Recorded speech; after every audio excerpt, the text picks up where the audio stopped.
Hi everyone, it's Holly Making, and we are back with Not a Dream, and we are finally on chapter 18. So let's just jump in and get started. Chapter 18, things start getting worse. Oh, come on, Ron, the girl exclaimed at the young man. These people are here to help us. Shh. Ron turned from them. He had many freckles on his face, and his hair was the same wild red mess of curls as the girl's. He walked over to his table and went back to a piece of paper on a work table. Two spirits immediately hovered over him. There's a mistake, one of the spirits said right off the bat. Oh, and there. Every time he found a mistake, the spirit poked the paper. Josh? Leave Ronnie alone, the girl said to the spirit. Monica, please don't call me that in front of these people. Ron kept his head down as he scribbled on his paper some more. You're too sensitive, Monica said with a slight giggle. This girl is way too chipper, John said back to Helen. Hey, Helen, you don't look so good, Helen said. Helen was slumped against John's back, barely able to keep herself conscious. Oh, God, Andrew nudged his father. The two grabbed Helen and tried pulling her off John's back. What are you doing? John was trying to look back. He was still holding Helen tightly and not willing to put her down. Let go. We need to raise her body temperature, Andrew said authoritatively. John let go, merely in surprise. Did you see where it touched her? Yeah, it was on her ankle, John said, confused as to what was going on. What's wrong with her? It's the way they make you one of them. They don't kill you. They just touch the skin to transfer its disease. Reggie explained as his son was uncovering Helen's ankle to reveal a bright red handprint around it. They probably let her go so that she could kill us since we got away. Do you have anything that can hold heat inside it? Andrew asked Monica. Huh? Monica was in mid-prance and looked very confused. Yes, I'll go fetch it, Ron said, finally talking again. He stood up and disappeared into a room that had been unseen by the others when they had entered. The two spirits followed him about like little ducklings following their mother.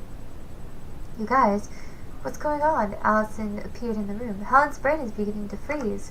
Why can't we just rub her ankle to warm it up? John asked, talking over Allison.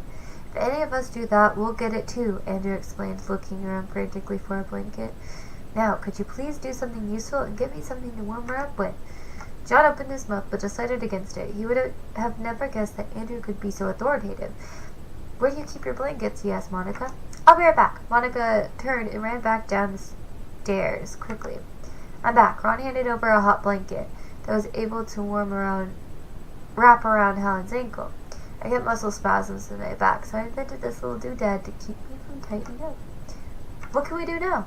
John asked Andrew. He was trying to read the man's expression, hoping to get some sort of answer away from him. It all depends on her inner strength, Reggie answered for the boy. While all the commotion was happening in the real world, Helen was having a crazy adventure in the dream world. The last thing she remembered hearing was how chipper the girl was. She then couldn't keep her eyes open any longer, but she thought she had to stay awake. When she opened her eyes, she found herself in a frozen conundrum. You are some fierce warrior, a deep voice greeted her, and Helen saw the fog creature that had grabbed her. Thought I was never going to win your mind. You still haven't, Helen shouted. It sounded as though the wind was very loud. She could only feel the cold and feared that she would die. It will not take long, the fog creature said to her. Doesn't sleep sound beautiful? I don't have time to sleep, Helen snapped. She looked around for some way to rid herself of the wind, but it was impossible. But then you wouldn't have to fear your mother anymore, the fog creature said reassuringly. You can finally let go of all those hurt and pains that no one would help you get rid of. They are going away. I've never felt happier, Helen answered him. She suddenly felt warmth on her back. She was afraid to look back just in case the creature knew what she was doing. So without thinking, she began to inch her way away from the creature. Don't forget that eventually they will betray you, too, the creature said, almost laughing with delight. Let's hope they wait until after the prophecy is fulfilled, Helen shouted back. Why do you wish to help creatures that don't even care about your own well-being? The creature was spiteful, but Helen just kept moving. Why hasn't anyone saved you yet? You want to question me? Helen was sure she was almost there. I have no doubts in my mind that someone in that group is trying to save my life, just so my dead body won't kill them. Clever girl. How did you figure it out? That's just one of my many things that make my life better than yours. She found a doorknob and began to turn the knob from when the creature figured out what she was doing. I also figured this out all on my own. The creature was barreling down the pathway. As she opened the door, she closed it just in time to shut it in its face. There was a definite thud as it hit the door. You kept me alive just so that I could help free you from your curse as well. Everyone watched with their breaths held as the color began to rise in her cheeks again. A sigh of relief erupted in the room. Hey, Helen said hoarsely. She was sweating from all the heat around her. Can you guys take off some of these layers? It's a little too cozy in here. Allison reached out and hugged the girl. Don't scare me like that, she guessed, not letting the girl go. I'm fine.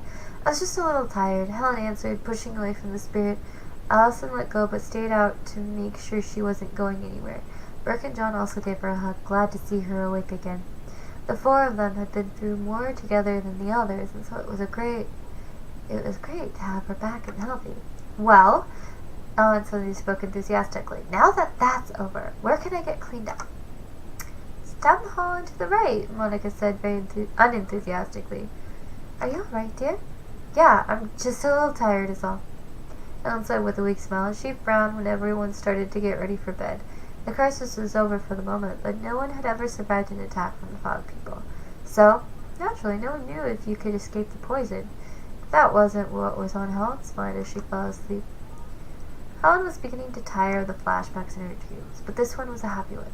She was 4 years old and her parents were celebrating her birthday with her. The best present was a dollhouse that her father had made for her. She had been so happy that day. A dark cloud covered the happy scene and brought her back to the fog people. They still wanted her life, but they would wait to kill her when they were all human again. There was another shift. The men in the mansion were watching and waiting to make their move.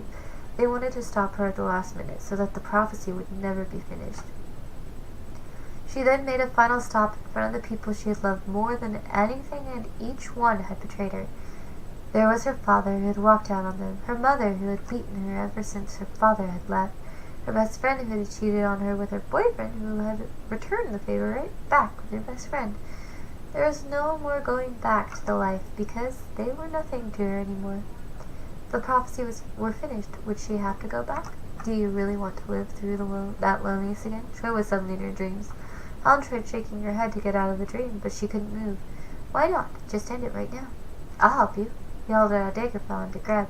She stood and stared at it for a long time. Then she shook her head and indicated she didn't want it.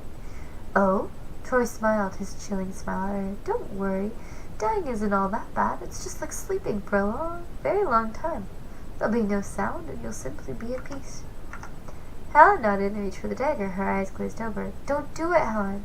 Allison's voice boomed in Helen's ear. The girl instinctively looked in the direction of the sound. What's going on? Helen asked out loud. You're dreaming. Just wake up, Allison cried. Come on, body, wake up, she murmured to herself. She suddenly felt a jolt in her sleep, as if someone was using the electronic panels that medics use to bring you back from the dead. Helen awoke, gasping for air. She quickly looked about her to see that everyone was still asleep. She looked over to Allison, sitting on the window ledge. Helen went over. Did he convince you to jump off a cliff? Allison snorted. No. He convinced me that the ground was going to swallow me alive. I believed it so well that I practically danced right out of my window without even noticing. In the room that I slept in? Helen asked, remembering how high up the window was. Yes, that used to be my room. Allison said with a sad smile on her face. I probably would have survived the fall if I would have. I had someone to wake me up and tell me I was dreaming. Oh well. You'll be right as rain in no time, as they say, Helen said cheerfully. She rubbed her sore ankle without noticing. I get the feeling that my leg will never feel the same again. It's hard to tell what it'll do, Allison said, nodding in agreement with her comment. You never know, though. It could also heal completely. Thank you for waking me up, Ellen told the spirit. I never thought I would make a friend that would care about me. Don't worry about it. I wouldn't let you die no matter what, Allison said with a smile. Helen frowned, looking away from Allison to survey the land before them. It had to be just a little bit before daylight to hit the world. I mean it. You're the best person I've ever met. Alrighty. We are at the end of the chapter. Next is chapter 19, A Narrow Escape. This book, sometimes. But yeah, anyway, as always, I will leave in the description below a link to buy the book if you are interested. If not, like I said, you can just keep watching or not. It's up to you. But yeah, anyway, hopefully I will see you guys next time. Bye!